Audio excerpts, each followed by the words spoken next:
things that struck me was that in 50 Shades, you had to be super comfortable with your body, and yet you have to portray somebody who is so uncomfortable. How easy or difficult was that for you? Well, I think I have like a sort of inner awkwardness and lack of confidence maybe in my own self, and I think I speak for a lot of people when I say that. I mean, most people have that. We all have insecurities about the way we look, the way we feel, the way we sound, you know. And I played a lot of characters, as you say, Christian Grey, who has a lot of belief and confidence in the way he looks and the way he sounds, and it likes to be in control of things. And then you've got Anthony Riley, who is the polar opposite of that, and is very uncomfortable in his own skin, and uncomfortable communicator. And I think that's probably a bit closer to who I am, and certainly a character that I haven't had an opportunity to play before. So yeah, I loved living inside his awkward skin. If you were an animal or an insect, which one would you be? My kids ask me this all the time, particularly our 7-year-old, who really, out of the three, is the trickiest to get to sleep, and she just never wants to go to sleep, and she's always keeping you in the room, asking you questions, and she always asks me that, and it's a monkey. It's a stock answer for me every time. It's a monkey. I That's what I feel is my sort of spirit animal and the energy I have. Um, you have such a great relationship with your father in this. Did you feed on your own relationship with your dad? Do you have like a special memory?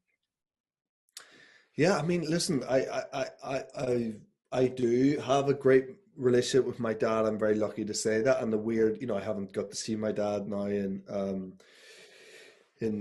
since Christmas last year, and it's funny. There's a lot of complications in their relationship too, in the movie, and lack of trust between the two, and definitely arguments and complications, and I think every father-son relationship can have an element of that, and I probably had a couple with my dad, but I have to say, on a general level, we've had a pretty conflict-free relationship, which has been kind of great, and I'm really, I'm really thankful to for that, and I'm really missing my dad at the moment. I have to say, he's out in the Middle East actually, in Bahrain, and I don't know when I'm next going to see him. It's going to probably be about a year and a half from not seeing him. And that's yeah. We've been pretty good during lockdown of FaceTimes and stuff. You're so lucky to be able to do Mm. that. In the movie, he gets a gift of a white coat. Totally inappropriate. I loved it. What is the worst gift that you've received, or That's a good question. What I could tell you the worst gift I ever gave. Um, I don't want to be harsh about some of the gifts I've received, which I haven't, loved. I'm always pretty thankful. I don't like getting gifts. I'll say that. I'm someone who doesn't, particularly as I've got older.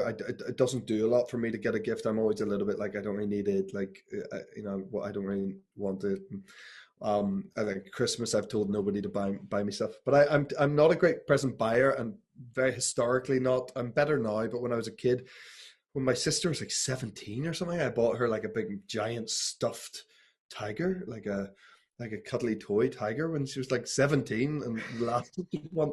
And I remember being really confused by her confusion. I couldn't believe why she wasn't ecstatic that I got her this stupid thing. So yeah, I'm pretty bad at buying presents. well, it sounds like the perfect gift to me.